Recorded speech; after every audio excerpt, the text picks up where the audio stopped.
7 taong kasal, pero ang perang pambayad sa utang ko, ginamit mong pambili ng penthouse ng mistress mo. Habang nagpapakasasa kayo sa kama ng mansyong pinaghirapan ko, sinampal mo pa ako sa harap ng lahat at sinabing basura ka lang mula sa tondo ni Risa. Pero nagkamali kayo ng binangga. Hawak ko na ang katotohanan at sisiguraduhin kong bukas na bukas din ay luluhod kayong dalawa sa harap ko nang walang natitirang kahit isang diamante. Kaya nyo kayang lagpasan ng imperyong gigibain ko sa loob ng 24 na oras. Inayos ko ang huling piraso ng mamahaling puting orchid sa loob ng kristal na florera, tinitiyak na bawat talulot ay nakaharap sa tamang anggulo para sa anibersaryo ng Pamilya Alcantara.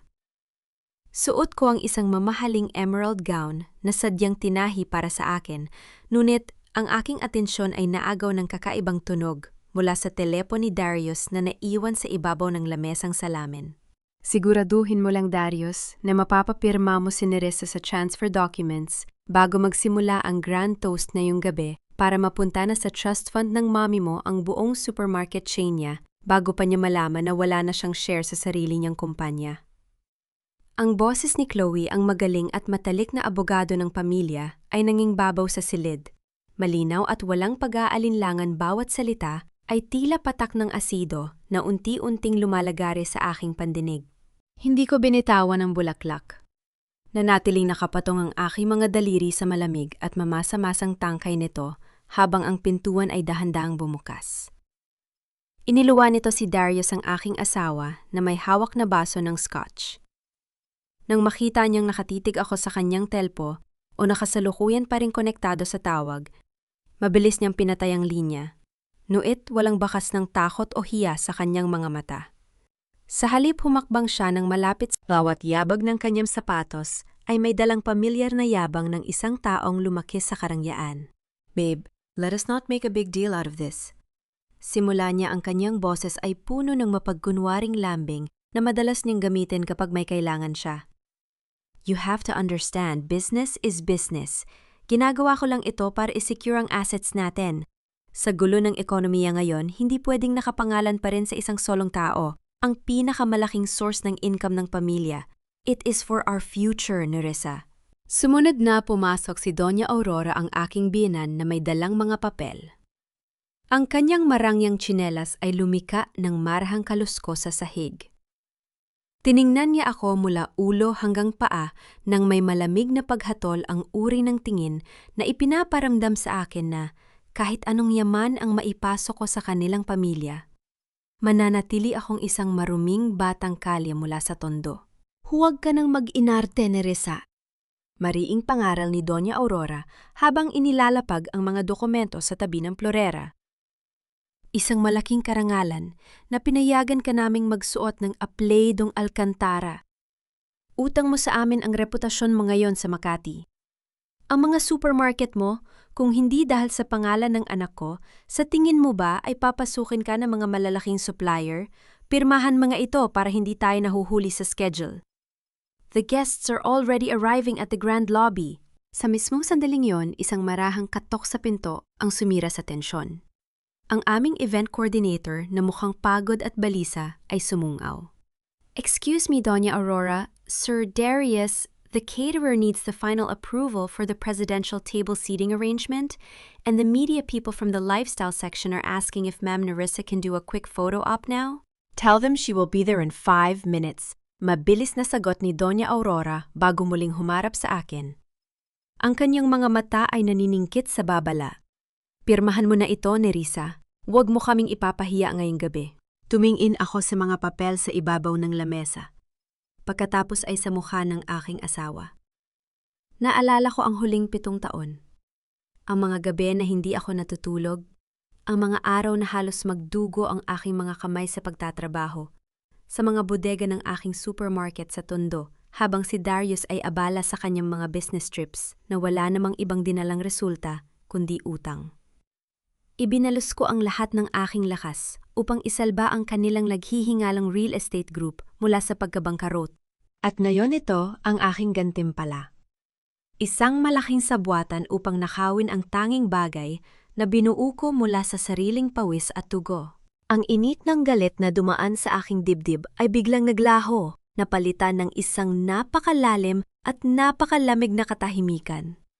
Walang luha, walang panging-inig ng boses, walang pagmamakaawa. Ang aking puso na dating puno ng pagmamahal para sa lalaking ito ay tila naging isang piraso ng yelo. Huwag kayong mag-alala, Mommy. Sabi ko, ang aking boses ay patag. Walang kahit anong emosyon, habang dahan-dahan kong ibinababa ang aking mga kamay mula sa bulaklak. Ayoko ring masira ang napakagandang okasyon na ito. Tumingin ako kay Darius at binigyan siya ng isang maliit walang buhay na ngiti. I will sign it, but not here. Ipinangako ko sa media na lalabas ako para sa photo op. Pagkatapos nito, babalik ako rito at tatapusin natin ang usaping ito. Sandaling nagpalitan ng tingin si Darius at ang kaning ina. Halatang nagulat sa aking mabilis na pagsuko. Ngunit ang kanilang kasakiman ay mabilis na nagpatahimik sa kanilang hinala. Good! Sabi ko na nga ba, maintindihan mo rin ang tamang desisyon? Nakangiting sabi ni Darius. Pilit na hinahawakan ng aking balikat. Ngunit bago pa dapo ang kanyang mga daliri, dahan-dahan na akong humakbang patungo sa pinto. Nung makalabas ako sa pasilyo, malayo sa kanilang paningin. Hindi ako naglakad patungo sa grand lobby. Pumasok ako sa aking pribadong opisina sa dulo ng mansyon at mabilis na isinara ang pinto. Inilabas ko ang aking personal na telepono at tinawagan si Jonathan, ang aking head of finance, at pinagkakatiwala ang tauhan mula pa noong nagsisimula ako sa Tondo. Jonathan. Tawag ko bawat salita ko ay tila may talim ng patalim sa gabi. I-pull out mo lahat ng personal guarantees ko sa lahat ng outstanding loans ng Alcantara Group sa bangko. Ngayon din. At i-freeze mo ang lahat ng operational funds ng aking supermarket chain na nakadeposito sa kanilang partner bank. Huwag kang mag-iiwan ng kahit isang piso para sa kanila. Pero Ma'am Nerissa, nag-aalangang sagot ni Jonathan sa kabilang linya. Kapag ginawa natin yan, magiging default ang mga loans ng Alcantara Group bukas na bukas din. Maari silang ma-foreclose na mga bangko. Tumingin ako sa labas ng bintana kung saan tanaw ang kumikinang na mga ilaw ng Makati, ang mundong nagnakaw ng aking buhay. Ngunit mundong akin ding wawasakin sa loob ng susunod na 24 na oras. Iyon mismo ang gusto kong mangyari, Jonathan. Malamig kong sagot bago pinatay ang tawag. Humakbang ako, palabas ng aking pribadong opisina habang ang tunog ng banaya na biyolin mula sa bulwagan ay unti-unting pumupuno sa malamig na hangin ng mansyon. Amoy ng mamahaling pabango, inihaw na karne at binalata ng mga prutas ang sumalubong sa aking pandama ang pamilyar na halimuyak ng isang gintong hawla na matagal kong pinagandahan ngunit ngayon ay handa ko ng sunugin. Habang naglalakad ako sa pasilyong napapalamutian ng mga antigong kuwadro, biglang lumitaw si Doña Aurora mula sa kabilang panig. Hawak pa rin niya ang mga papeles. Ang kanyang mukha ay may bakas ng pagkain dahil sa aking pagkaantala. Saan ka ba nanggaling, Nerissa? Sita niya ang kanyang boses ay may pilit na bulong upang hindi marinig ng mga bisitang magsisimula ng magtipon sa ibaba. Ang mga kinatawan mula sa Metrobank ay naroroon na sa presidential table. Darius is already talking to them, but they are asking for your financial backing signature. Huwag mo kaming paghintayin. Mami, huwag kayong mag-alala. Sagot ko ng may malambot ngunit malamig na boses. Gusto ko lang maghugas ng aking mga kamay sa powder room.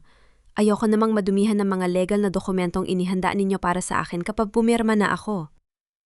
Nakahinga siya ng maluwag, ang kanyang mapagmataas na ngiti ay muling bumalik. Mabuti naman at nag-iisip ka na ng tama. Dalian mo dahil hindi magandang tingnan na ang asawa ni Darius ay wala sa kanyang tabi sa ganitong malaking gabi. Tumango ako ng bahagya at nagpatuloy sa paglalakad. Ngunit sa halip na pumunta sa powder room ng mga bisita, dumaan ako sa likod ng malaking kusina kung saan naroroon ang silid ng mga kasambahay. Doon ay naghihintay si Aling Nena, ang matandang driver at tagalinis na kasama ko pa mula nung ako ay nagtitinda pa lamang sa mga bangketa ng Tondo. Ang kanyang mga kamay ay nanginginig habang nagpapanggap na nagpupunas ng mga basong kristal. Nang makita niya ako, mabilis siyang lumapit at may isiniksik na isang maliit lumang itim na notebook sa aking palad. Nerissa, anak? Bulong niya ang kanyang boses ay puno ng takot, ngunit may matatag na katapatan. Nakuha ko ito sa ilalim ng drawer sa lamesa ni Darius sa kanyang library. Ito ang listahan ng mga lihim na paglilipat ng pondo na ginagawa nila ng kanyang ina sa mga nakaraang buwan. Dahan-dahan kong binuksan ang notebook sa ilalim ng mahinang ilaw ng pantry. Bawat pahina ay naglalaman ng mga sulat kamay ni Darius, mga pets, ang malalaking halaga ng pera, at ang mga pangalan ng mga casino sa Entertainment City. Milyon-milyong piso mula sa operational capital ng aking mga supermarket ang kinuha nila ng walang pahintulot ko, hindi para isave ang Alcantara Group, kundi para bayaran ang mga natatalang pusta ni Doña Aurora sa Baccarat. Salamat, Aling Nena, bulong ko habang maingat na inilalagay ang notebook sa loob ng aking lihim na bulsa sa ilalim ng emerald gown. Huwag kang mag-alala, hindi ko hahayang madamay ka sa gulo, nasisimulan ko ngayong gabi. Mag-iingat ka, anak, sagot ng matanda bago mabilis na bumalik sa kanyang ginagawa nang makarinig kami ng marahang yabag papalapit sa aming kinaroroonan. Hindi pa man ako nakakahakbang, palabas ng pantry ang pinto ay dahan-dahang bumukas. Iniluwan nito si Chloe, ang magiting na abogada ng pamilya at ang lihim na kasintahan ng aking asawa. Hawak niya ang isang baso ng kumikinang na champagne, ang kanyang katawan ay nakasandal sa hamba ng pinto nang may nakakalokong ngiti. Ang kanyang singsing na may malaking diamante, ang singsing na alam kong binili gamit ang pera mula sa aking mga supermarket, ay kumikinang sa ilalim ng liwanag. So rito ka lang pala nagtatago, Nerissa? Sabi ni Chloe, ang kanyang boses ay puno ng pang-aasar.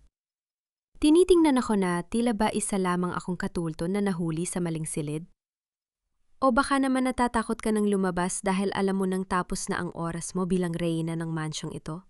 Tumingin ako sa kanyang mga mata, nananatiling tuwid ang aking tayo. Walang kahit anong emosyon sa aking muka, ang aking puso ay kalmado, tila ba ang babaeng nasa harap ko ay isa lamang. Walang halagang alikabok sa aking dinadaanan. Chloe? Masaya kong sagot. Ang aking tinig ay banayad. Ngunit may talim na hindi niya inaasahan. I didn't know that my husband's lawyer also doubles as a kitchen inspector. Tell me, is monitoring my movements also included in Doña Aurora's legal fees? Bahagyang nawala ang ngiti. Sa kanyang mukha pinalitan ito ng malamig na galit. Humakbang siya ng malapit, bawat galaw niya ay may dalang amoy ng alak at mamahaling pabango na tila lason sa hangin. Huwag kang masyadong matapang, Nerissa. You are nothing but a commoner who got lucky. Pagkatapos mong pirmahan ang mga dokumento ngayong gabi, we will strip you of everything.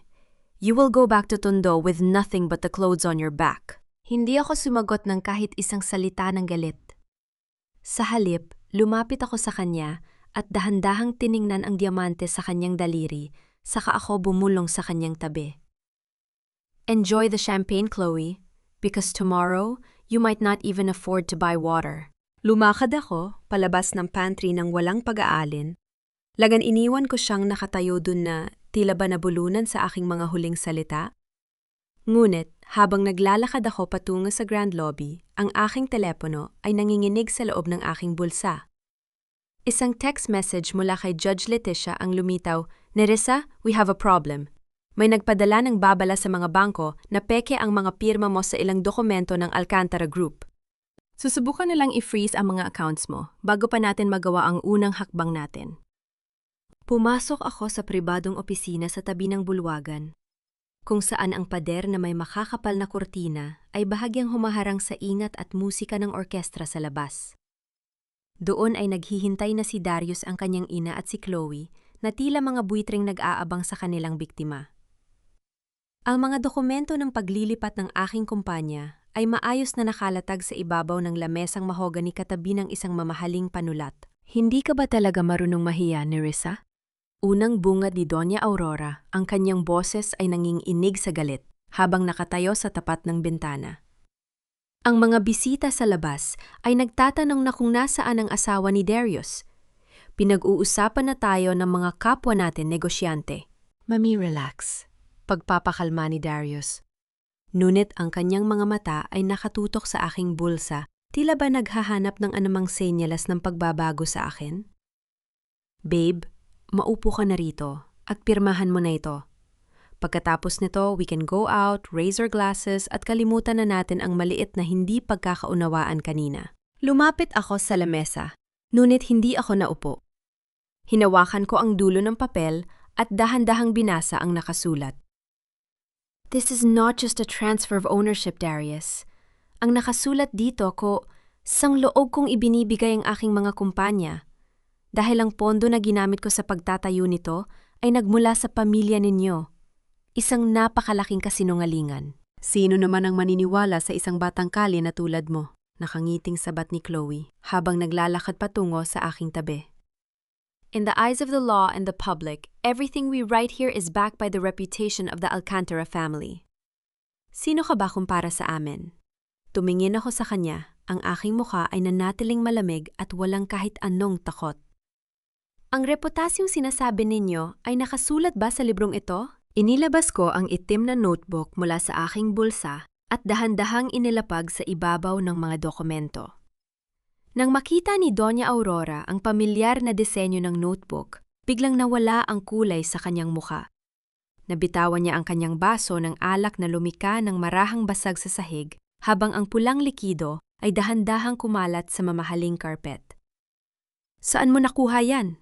Sigaw ni Doña Aurora, ang kanyang boses ay tuluyang nawala ng pino at edukadong tono. Nakasulat dito ang lahat ng milyon-milyong piso na kinuha ninyo mula sa aking mga supermarket para ipambayad sa utang ninyo sa kasino, sabi ko ng napakalamig. Gusto ninyo bang basahin ko ito sa harap ng mga miyembro ng board na kasalukuyang nagiinuman sa labas? Ibigay mo sa akin yan? Galit na sigaw ni Darius, habang sumusubok na abutin ang aking kamay upang agawin ang notebook. Sa mismong sandaling iyon, ang pinto ng opisina ay dahan-dahang bumukas. Pumasok ang tiyuhin ni Darius na si Senator Victor Alcantara kasama ang dalawa pang pangunahing stockholder ng kumpanya dahil sa ingay na kanilang narinig mula sa pasilyo. Darius, Aurora, ano bang nangyayari rito? Naririnig kayo ng mga bisita sa labas? Dahil sa takot na mabunyag ang lihim at sa matinding pagkapahiya sa harap ng kanyang maimpluwensyang pamilya, tuluyang nawalan ng kontrol si Darius. Sa halip na sumagot, mabilis ning itinaas ang kanyang kamay at pinalipad ang isang matinding sampal sa aking kanang pismi. Naramdaman ko ang bigat ng kanyang palad kasunod ng matalim na tunog ng balat na tumama sa aking mukha na umalingaw-ngaw sa tahimik na silid. Bahagyang nayanig ang aking tayo at naramdaman ko ang lasa ng tanso mula sa kaanting dugo na lumabas sa aking labi. Ang silid ay binalot ng nakabibinging katahimikan. Nanlaki ang mga mata ng mga kamag-anak na nakasaksi habang si Darius ay napatitig sa sarili niyang kamay. Tila ba doon lamang napagtanto ang kanyang ginawa? Ngunit hindi ko hinawakan ang aking pisingi. Hindi ako sumigaw. Dahan-dahan kong iniharap ang aking mukha sa kanya. Ang aking mga mata ay walang kahit anong bakas ng luha, kundi isang napakalamig na kawalan ng buhay na tila isang hukay na naghihintay sa kanila. Pinunasan ko ang dugo sa aking labi gamit ang likod ng aking kamay, saka ko sila tiningnan isa-isa. May 24 na oras kayo. Bulong ko, ang aking boses ay napakababa, ngunit bawat salita ay may dalang bigat ng isang hatol ng kamatayan. Hihintayin ko kayong lumuhod sa harap ko upang humingi ng patawad. Tinalikuran ko sila at naglakad patungo sa pinto. Ngunit bago pa ako makalabas ng Grand Lobby upang tuluyang iwanan ang mansyon, 2 armadong gwardiya at 2 opisyal ng pulis at ang humarang sa aking daanan. Mula sa aking likod, narinig ko ang sumisigaw na boses ni Darius, puno ng desperasyon at wad na tapang. I-arrest ninyo ang babaeng yan, pumasok siya sa opisina ko at nagnakaw ng mga mahahalagang dokumento ng kumpanya upang i-blackmail kami. Do not let her leave this house. Tinitigan ko ang opisyal ng pulisya na nagtangkang humawak sa aking braso. Bago pa dumiit ang kanyang mga daliri sa aking balat, dahan-dahan kong itinaas ang aking telepo, no nakasalukuyan nakatutok sa kanilang mga mukha.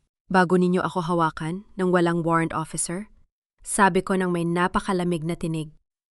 O buting malaman ninyo na ang buong nangyari sa loob ng opisinang iyon ay kasalukuyang naka-livestream sa isang secure na cloud server.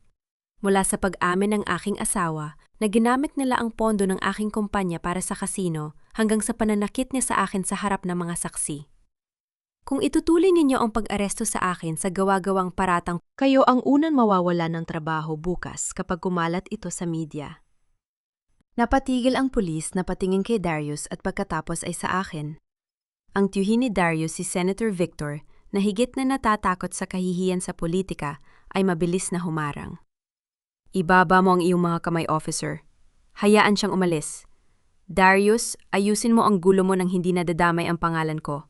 Mabilis akong naglakad palabas ng malaking pinto ng mansyon. Bawat hakbang ko ay puno ng kapangyarihan. Habang narinig ko ang desperadong sigaw ni Darius mula sa aking likod na tinatawag ang aking pangalan. Sumakay ako sa naghihintay na sasakyan na dinala ni Aling Nena at nagpahatid sa isang lumang hotel sa Manila kung saan ligtas akong naghihintay kasama si Judge Leticia. Sa loob ng tahimik na silid ng hotel habang ang bana, yad na patak ng ulan sa labas, ay lumilika ng tila marahang musika sa bintana. Inilapag ko sa mesa ang isang lumang kahon na gawa sa kahoy ng nara.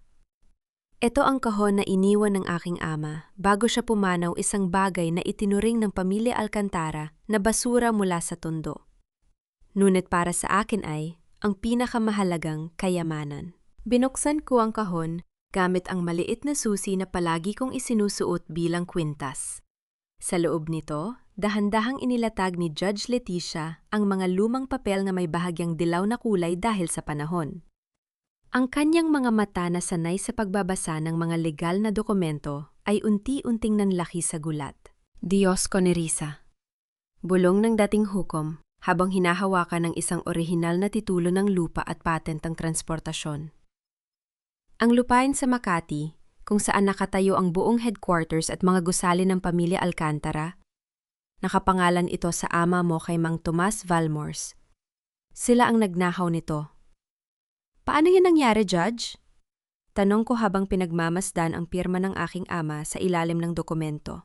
Ang ama mo ang orihinal na inventor ng sistema ng transportasyon na ginamit ng mga Alcantara upang simulan ang kanilang yaman. Ninakaw ng yumaong ama ni Darius ang patent at upang hindi mabunyag ang katotohanan, pinilit nila ang ama mo na pirmahan ang paglilipat ng lupa sa ilalim ng pananakot. At ang aksidente sa pablika kung saan namatay ang ama mo, hindi yun aksidente ni Risa. Itinatakbo niya ang kasong ito bago mangyari ang sunog. Isang matalim na sakit ang dumaan sa aking dibdib habang naalala ko ang mga hirap ng aking ama. Ngunit agad itong napalitan ng isang malamig na pagkaunawa. Tumiin ako kay Judge Leticia. Kaya pala ganun na lamang ang pagtanggap sa akin ni Doña Aurora nung nalaman niyang gusto akong pakasalan ni Darius. Kahit na madalas nila akong saktan at hamakin, hinding-hindi nila ako pinapayag ang makipag-divorce. Alam nila kung sino ka. Pagpapatuloy ni Judge Leticia ng may seryosong muka. Alam nila na ikaw ang nag-iisang tagapagmana ni Tomas Valmores. Pinakasalan ka ni Darius, hindi dahil sa pag-ibig, kundi upang masiguro na ang lahat ng mga dokumentong ito ay mananatiling nakabaon sa nakaraan at hinding-hindi mo hahanapin. Dahan-dahan kong isinara ang aking mga kamay. Naramdaman ko ang lakas na nagmumula sa katotohanan. Ang kasal ko kay Darius ay hindi isang kwento ng pag-ibig, kundi isang mahabang serye ng panloloko upang protektahan ang kanilang ninakaw na imperyo. Bago pa ako makapagsalita, ang telepono ni Judge Leticia na nakapatong sa mesa ay biglang nanginginig. Mabilis na itong sinagot. Pagkalipas ng ilang segundo, ang kanyang mukha ay tuluyang nawala ng kulay habang nakatitig sa akin. Nerissa, tumawag ang aking security contact sa tondo. Sabi ni Judge Leticia, ang kanyang boses ay puno ng kaba. May mga armadong lalaki na ipinadala si Darius, na kasalukuyang pilit na pumapasok sa main accounting office ng mga supermarket mo. Sinusubukan nilang sirain ang mga physical servers upang hindi natin makuha ang mga ebidensya ng kanilang pagnanakaw. Numiti ako ng bahagya nang marinig ko ang balita tungkol sa pag-atake sa aking opisina. Tumingin ako kay Judge Leticia. Ang aking mukha ay kalmado at walang kahit anong bakas ng takot. Hayaan mo silang sirain ang mga lumang server na yon, Judge, sabi ko nang may malamig na tinig. Isang linggo na ang nakalilipas nang ilipat ko ang lahat ng kopya ng financial data sa isang off-site cloud server sa tulong ng aking mga tauhan. Ang ginawa nilang pagpasok, salamat sa kanila dahil may karagdagan na naman tayong ebidensya ng robbery at malicious mischief laban sa mga tauhan ni Darius. Kinaumagahan sa loob ng isang marangyang, pribadong silid ng bangko sa Bonifacio Global City, hinarap ko si Mr. Aranas, ang senior bank manager. Ang silid ay may amoy ng mamahaling katad at malamig na hangin ng aircon, isang lugar kung saan ang pera at kapangyarihan ay nagdidikta ng batas. Mr. Aranas, simula ko habang inilalagay ang mga legal na dokumento sa ibabaw ng mesa. Nais kong formal na bawiin ang aking personang nagarantiya sa lahat ng pautang at credit lines ng Alcantara Group. Bukod dito, nais ko ring i-freeze ang lahat ng joint accounts na nakapangalan sa akin at kay Darius Alcantara dahil sa kahina-hinalang aktibidad ng paglilipat ng pondo. Napakunot ang noo ng bank manager, bakas ang labis na pag-aalala. Ma'am Nerissa, kapag ginawa natin ito, ang mga pautang ng kumpanya ni Sir Darius ay agad na idideklarang default ng aming credit department. Malaki ang magiging epekto nito sa kanila. Iyon ang dahilan kung bakit ako naririto. Malamig kong sagot. Bago pa makapagsalita si Mr. Aranas, ang pinto ng opisina ay biglang bumukas ng walang anunsyo. Pumasok si Chloe, ang kanyang buhok ay bahagyang magulo at ang mga mata ay puno ng galit habang mahigpit na hawak ang isang folder. Mr. Aranas, hindi mo pwedeng iproseso ang hiling ng babaeng yan. Sigaw ni Chloe, ang kanyang boses ay nanginginig habang lumalapit sa amin. Ay may legal na board resolution ako rito mula sa Alcantara Group na nagpapawalang bisa sa anumang pagbawi ng garantiya ng walang 30 araw na abiso. Si Darius ang may ganap na kontrol sa lahat ng accounts. Dahan-dahang tumayo si Judge Leticia sa aking tabi. Kinuha niya ang folder mula sa kamay ni Chloe at binasa ang dokumento ng may mapanuring mata bago ibigay ang isang matatalim na ngiti na tila isang pusa na nakahuli ng daga. Chloe, bilang isang abogado, alam mo dapat ang batas tungkol sa falsification of public documents? Seryosong saad ni Judge Leticia. Ang pirma ni Senator Victor Alcantara na nakalagay dito bilang board secretary ay malinaw na peke. Kasama namin si Senator kagabi sa mansyon at wala siyang pinirmahang anumang resolusyon. Kung ipipilit mo na gamitin ang dokumentong ito sa bangko, ako mismo ang maghahain ng disbarment case laban sa iyo sa Supreme Court bukas na bukas din. Nawala ng kulay ang mukha ni Chloe. Napatingin siya kay Mr. Aranas na kasalukuyan ng nakayuko upang iwasan ang kanyang tingin.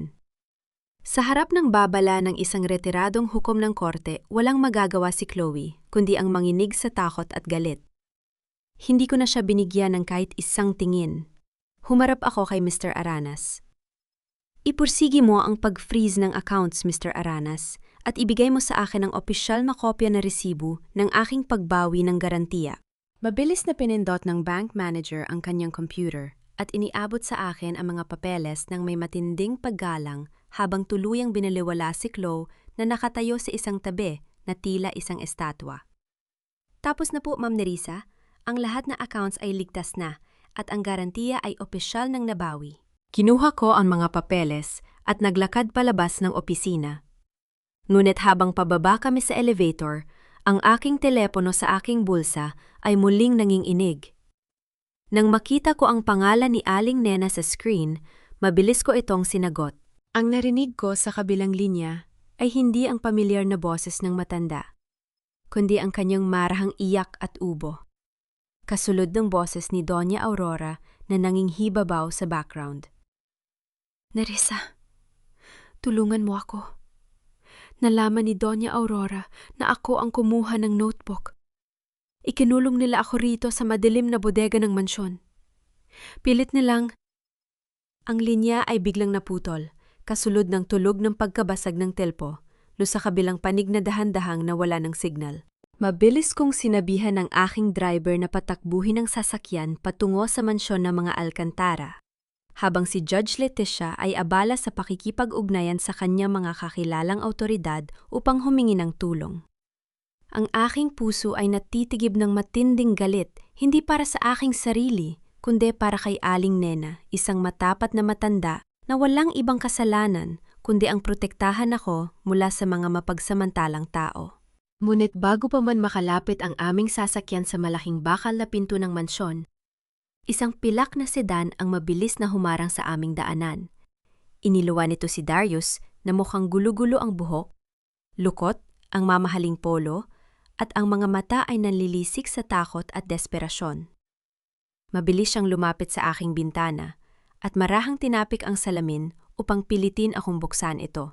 Dahan-dahan kong ibinaba ang salamin ng bintana ng sasakyan. Nang hindi ako magsalita, mabilis siyang sumakay sa passenger seat sa aking tabi.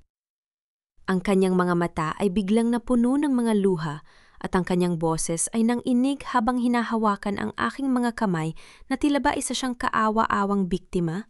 "Babe, please, let us talk." Pagmamakaawa niya ang kanyang mga luha ay mabilis na pumatak sa kanyang pisingi.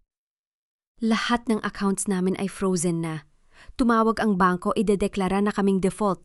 Bukas kapag hindi mo binawi ang sulat mo, si Mommy ay halos mamatay na sa atake sa puso sa loob. Patawarin mo ako, Nerissa. Ginawa ko lang naman yon dahil pinilit ako ni Mommy. Si Chloe, wala akong pakialam sa kanya. Ikaw ang asawa ko, ikaw ang mahal ko. Please, isalba mo ang pamilya natin." Tinitigan ko ang kanyang umiiyak na mukha ng may napakalalim na panlalanig. Ang bawat luha na pumapatak mula sa kanyang mga mata ay tila ba isang dumi sa aking paningin. "Asawa mo?" Mahinakong tugon ang aking boses ay walang kahit anong init. "Yan ba ang dahilan kung bakit noong nakaraang linggo lang ay bumili ka ng isang 50 milyong pisong penthouse sa Bonifacio Global City sa ilalim ng pangalan ni Chloe? Gamit ang pondo na dapat ay para sa pagpapalawak ng aking mga supermarket?" Inilabas ko ang aking telepono at ipinakita sa kanya ang mga larawan ng titulo ng ari-arian kasama ang mga larawan nilang dalawa na masayang naghahalikan sa loob ng opisina ng real estate agent habang hawak ang susi ng kondo. Nang makita ni Darius na hindi gumana ang kanyang mga luha, ang kanyang mukha ay biglang nagbago. Ang mga luha ay mabilis na natuyo at ang kanyang bana at tinig ay napalitan ng isang mapanganib na bulong. "Kung sisirain mo kami, Nerissa, sisiguraduhin ko na buong Makati ay malalaman na magnanakaw ka. Sasabihin ko sa media na nagnakaw ka ng mga sikretong dokumento ng Alcantara Group upang i-blackmail kami. Sino sa tingin mo ang paniniwalaan ng mga tao? Isang iginagalang na pamilya o isang walang kwentang babae na galing sa basura ng tondo?" Numiti ako ng napakalamig, tumingin ng diretsyo sa kanyang mga mata. "Wala akong pakialam sa mga paratang mo, Darius. Ngunit sa mismong sandaling ito, tatawagan mo ang mommy mo at palalabasin mo si Aling Nena sa loob ng 2 minuto. Kung hindi siya makakalabas ng gate na yan ng walang galos, ang buong kopya ng itim na notebook ng kasino ni Doña Aurora ay direktang ipapadala sa Anti-Money Laundering Council at sa Bureau of Internal Revenue. Tingnan natin kung paano isasalba ng apelyido ninyo ang pamilya mo sa kasong tax evasion at money laundering." Nanlaki ang mga mata ni Darius sa matinding takot. Nanginginig ang kanyang mga daliri habang mabilis na tinatawagan ang mga kasambahay sa loob ng mansyon upang iutos ang pagpapalabas kay Aling Nena. Pagkalipas ng 1 minuto, dahan-dahang bumukas ang maliit na pinto ng gate ng mansyon. Lumabas si Aling Nena umiiyak at inaalalayan ng isang batang kasambahay, ngunit ligtas at walang anumang pisikal na pinsala. Mabilis siyang pinapasok ng aking driver sa likod ng sasakyan. Nang masiguro kung ligtas na si Aling Nena, dahan-dahan kong hinubad ang aking singsing sa kasal na may diamante mula sa aking daliri. Inilagay ko ito sa palad ni Darius at marahan kong isinara ang kanyang mga daliri dito. "Hetong singsing mo, Darius. Isang murang metal para sa isang murang lalaki." Bago pa siya makasagot, 3 malalaking sasakyan ng media ang biglang huminto sa tabi ng aming kotse. Ang mga mamamahayag na may hawak na malalaking camera at mikropono ay mabilis na nagsibabaan ang matatalim na liwanag ng flash ng camera ay nagsimulang tumama sa aming mga mukha sa gitna ng madilim na kalsada. Sinubukan ni Darius na takpan ang kanyang mukha sa kahihiyan habang ang mga reporter ay nagsimula ng kumatok sa salamin ng aming sasakyan upang humingi ng pahayag. Kinaumagahan na ang hangin sa ika-3, Pungpalapag ng gusali ng Alcantara Group sa Makati ay napakabigat. Tila ba may nagbabadyang malakas na bagyo sa loob ng boardroom? Ang sigawan at pagtatalo ng mga natatakot na miyembro ng board ay nang inibabaw bawat isa ay humihingi ng sagot sa nagaganap na pagbagsak ng halaga ng kumpanya sa stock market. Sa dulo ng mahabang lamesa ng boardroom, nakatayo si Doña Aurora. Pilit na pinapanatili ang kanyang peking dignidad sa kabila ng kitang-kitang panginginig ng kanyang mga kamay. "Please, quiet down!" Sigaw niya ang kanyang boses ay may pilit na otoridad. "This is just a temporary liquidity issue. Mayroon tayong bagong partner mula sa Singapore na kasalukuyan ang nag-aayos ng kanilang investment upang isalba ang kumpanya." Temporary liquidity issue. Galit na sumbat ng isa sa mga pinakamatandang stockholder habang inilalapag ang isang folder sa lamesa. Ang mga bangko ay opisyal nang nagpadala ng notice of default. Pinutol na nila ang ating credit lines dahil binawi ni Nerissa Valmores ang kanyang garantiya. Wala na tayong pondo para sa pasahod ng mga empleyado sa Biyernes. "Mommy, what do we do?" Bulong ni Darius sa tabi ng kanyang ina. Ang kanyang muka ay maputla at walang kahit anong bakas ng kanyang dating kayabangan. Bago pa makasagot si Doña Aurora, ang dalawang malalaking pinto ng boardroom ay dahan-dahan at tahimik na bumukas. Pumasok ako sa loob, suot ang isang matikas na itim na power suit, kasama si Judge Leticia at isang pangkat ng mga legal auditors. Ang buong silid ay biglang binalot ng nakabibinging katahimikan habang ang lahat ng mata ay nakatitig sa aking bawat hakbang. Naglakad ako ng dahan-dahan, patungo sa dulo ng lamesa sa mismong tapat ni Doña Aurora. Tinitigan niya ako nang may matinding galit ang kanyang mukha ay namumula sa pagkapahiya. "Sino ang nagbigay sa iyo ng karapatan na pumasok sa pagpupulong na ito, Nerissa?" "Guards, ilabas ang babaeng ito." "Ang mga gwardya mo, Aurora, ay hindi ka nasusundin." Malamig kong tugon habang dahan-dahang umuupo sa bakanteng upuan sa dulo ng lamesa, ang upuang dating nakalaan para sa pinuno ng kumpanya.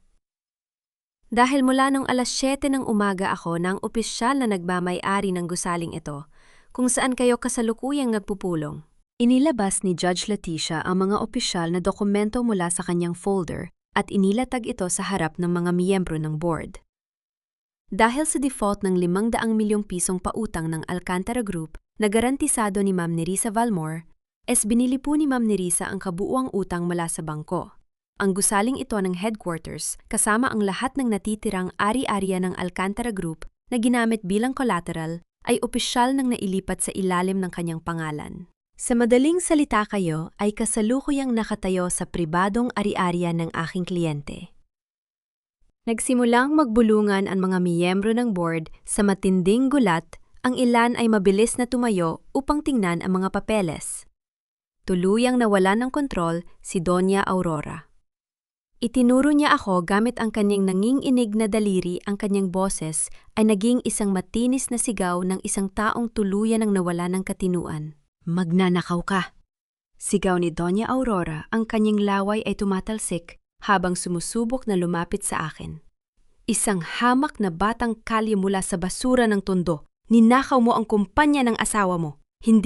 Hindi ko hahayaan na makuha mo ang aming pinagpaguran." Nanatili akong nakaupo ng tuwid.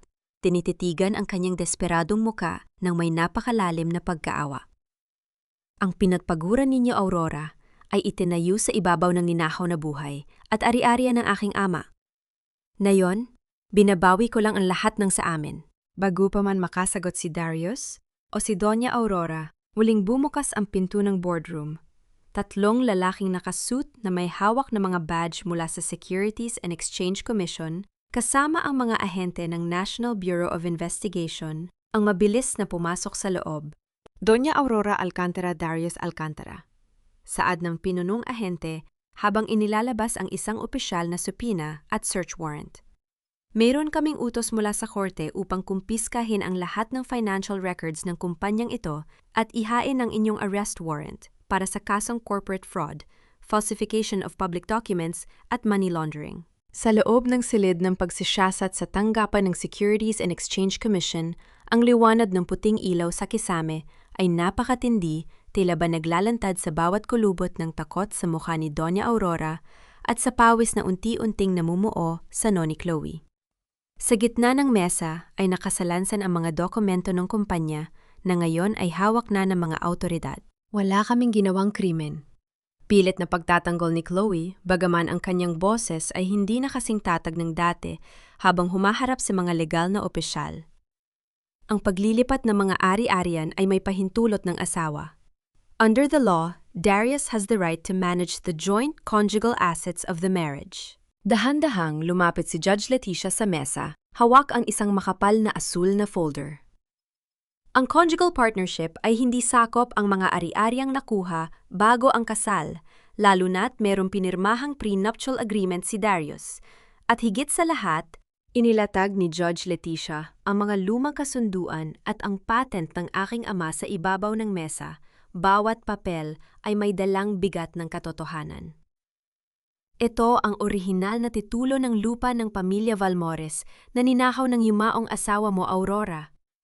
Mayroon kaming opisyo na testimonya mula sa retiradong notaryo publiko na sumaksi sa pananakot at pamemeke ng dokumento 40 taon na ang nakalilipas. At ikaw, Chloe, tinitigan ni Judge Leticia si Chloe nang may matatalim na mata. Ikaw ang nagnotaryo ng mga peking dokumento ng paglilipat ng supermarket ni Nerissa nung nakaraang linggo? Alam mo na walang personal na pirma si Nerissa, ngunit ipinasa mo pa rin ito bilang legal. Sa ilalim ng patakaran ng Integrated Bar of the Philippines, ito ay malinaw na paglabag sa lawyer's oath. Ang lisensya mo bilang abogado ay tuluyan ng mawawala sa iyo at maari kang mabilanggo bilang kasabwat sa corporate fraud. Nabitawan ni Chloe ang kanyang. Panulat ang kanyang mga kamay ay tuluyang nanginig habang napapatingin sa sahig. Ang kanyang dating kayabangan ay tuluyang naglaho na palitan ng isang desperadong takot. Nerissa? Sigaw ni Doña Aurora, ang kanyang boses ay puno ng lason at put habang nakatitig sa akin. Pinatirahan namin sa aming mansyon. Ipinahiram namin sa iyo ang aming apelido. Wala kang utang na loob. Ganito mo ba babayaran ang lahat ng ginawa namin para sa iyo? Tiningnan ko siya ng diretso sa kanyang mga mata. Nananatiling tuwid ang aking tayo at walang kahit anong galit sa aking puso, kundi isang napakalalim na kapayapaan. Ang utang na loob, Aurora, ay ibinibigay lamang sa mga taong may danggal at puso. Seryoso kong sagot, ang aking tinig ay banayad, ngunit sapat upang mapatahimik ang buong silid. Ang mansyon ninyo ay itinayo sa ibabaw ng luha at dugo ng aking ama. Oras na para ibalik ang lupa sa tunay nitong may-ari. Tapos na ang oras ng inyong panilinlang. Bago pa makasagot si Doña Aurora, ang pinto ng silid ay mabilis na bumukas. Pumasok ang isang batang ahente ng National Bureau of Investigation, may hawak na ulat sa kanyang tablet. Judge Leticia Ma'am Nerissa, saad ng ahente ng may paggalang. Kakasumite lang po ng ulat mula sa Bureau of Immigration sa Ninoy Aquino International Airport.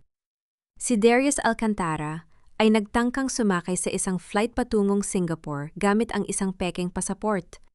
Ngunit siya ay matagumpay na hinarang ng ating mga ahente. Siya ay kasalukuyan ng nasa ilalim ng kustodye ng NBI at ibinabayahe na pabalik dito. Sa labas ng gusali ng Makati Regional Trial Court, ang matinding sikat ng araw ng tanghali ay sumasabay sa walang humpay na liwanag ng mga flash ng camera ng media. Daan-daang mamamahayag, usisero at mga tao mula sa iba't ibang sektor ang nagtipon, bawat isa ay sabik na makasaksi sa pagbagsak ng isa sa pinakamayayamang pamilya sa Makati. Lumakad ako pababa sa mga hagdang bato ng korte, kasama si Judge Leticia na nanatiling tuwid ang aking tayo at may mataas na dignidad. Sa mismong sandaling iyon, dinala ng mga ahente ng National Bureau of Investigation sina Darius at Doña Aurora na kasalukuyang nakapansandaliang posas papunta sa naghihintay na sasakyan ng pulisya. Nang makita ko ni Darius sa gitna ng karamihan, ang kanyang muka ay napuno ng matinding desperasyon. Sinubukan niyang kumawala sa hawak ng mga ahente upang lumapit sa akin ang kanyang boses ay nanginginig sa harap ng mga nakatutok na mikropono. Nerissa, please, babe. Umiiyak na sigaw ni Darius, ang kanyang luha ay malayang pumatak habang nakatingin sa akin sa harap ng mga kamera. Patawarin mo ako. Nagkamali ako, pero pamilya pa rin tayo. Huwag mo namang gawin ito sa amin. Isipin mo ang pinagsamahan natin. Isipin mo ang pagmamahal ko sa'yo. Dropping the charges is the only way to save our family. Tinitigan ko ang kanyang umiiyak na muka ng walang kahit anong emosyon. Ang kanyang pag-iyak sa harap ng publiko ay hindi nagpapakita ng pagsisisi kundi isang huling desperadong paraan upang magmukhang biktima at iligtas ang kanyang sarili mula sa kulungan. Humarap ako sa mga nakatutok na kamera ng media. Ang aking boses ay malinaw at matatag, umaalingaw-ngaw sa buong paligid. Hinarap ko ang pamilyang Alcantara nang may katapatan bilang isang asawa at kasosyo sa negosyo na nagbuhos ng sariling yaman upang isalba sila. Ngunit ang isinukli nila ay panloloko pamimik ng aking mga pirma at ang lihim na pagnanakaw sa mga ari-ariang orihinal na pagmamay-ari ng aking yumaong ama, si Tomas Valmores.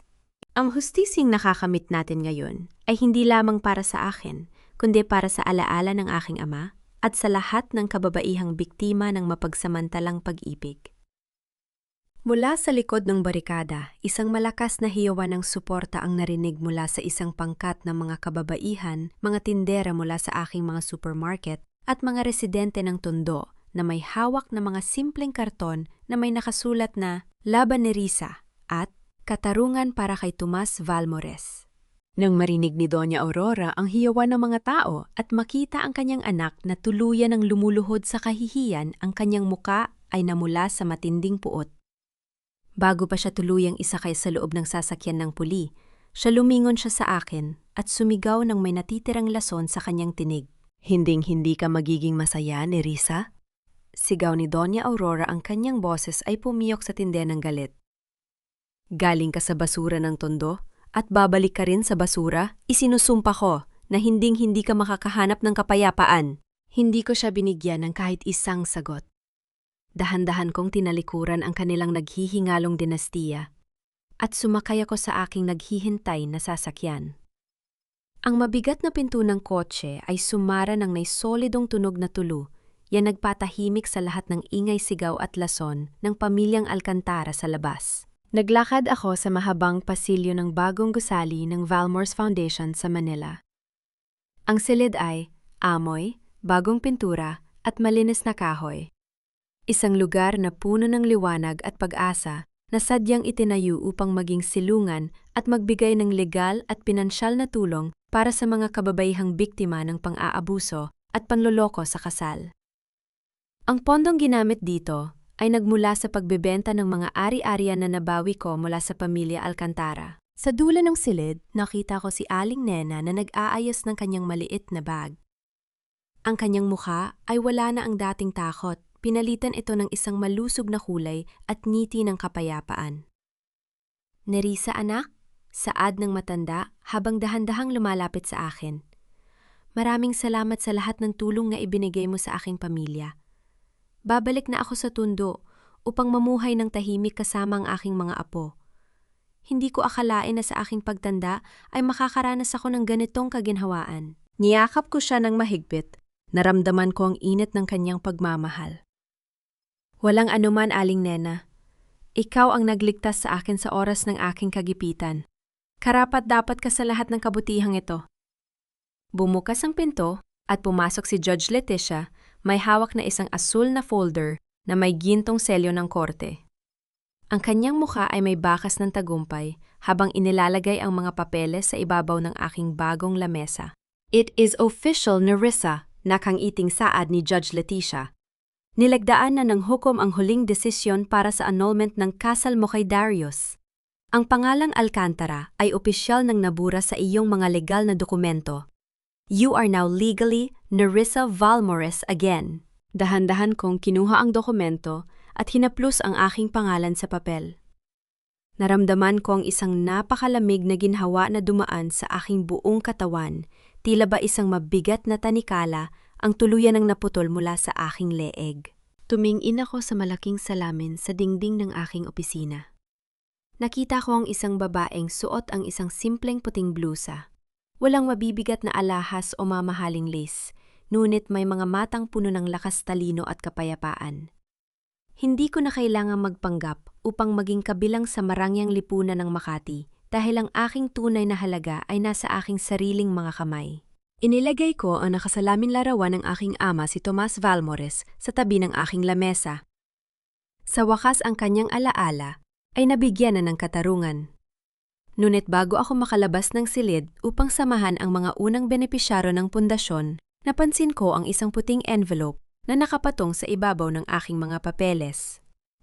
Walang nakasulat na pangalan ng nagpadala sa labas nito. Dahan-dahan ko itong binuksan at binasa ang maikling sulat sa loob na nakasulat sa isang malinis na papel. Salamat sa pagbabalik ng hustisya sa lupaing ito. Palagi kaming nakasubaybay. Napakunot ang aking naramdaman ko ang isang kakaibang pintig sa aking puso.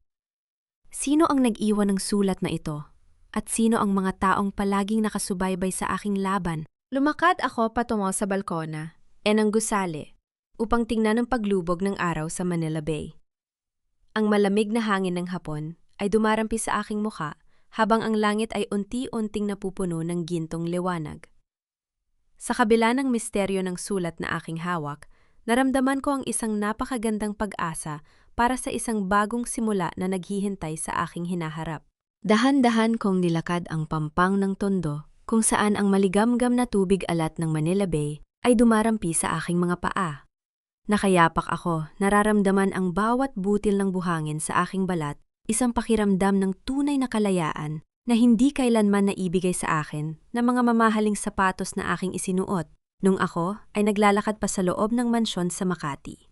Naalala ko ang mga taon kung kailan pinilit kong ibagay ang aking sarili sa kanilang marangyang mundo, palaging nag-iingat sa bawat kilos at salita upang hindi mapahiya ang pamilya Alcantara. Napakababaw ko noon upang isipin na ang gintong hawla na yon ang aking tagumpay. Ngayon, ang lahat ay nagbago na. Si Darius at si Doña Aurora ay kasalukuyang nagbabayad sa kanilang mga kasalanan sa loob ng malamig na rehas ng bilangguan, naghihintay ng kanilang huling hatol para sa malaking kaso ng pandaraya at pamimik ng dokumento. Si Chloe naman ay tuluyan ng natanggalan ng lisensya bilang abogado ang kanyang pangalan ay binalot ng matinding dumi sa buong bansa.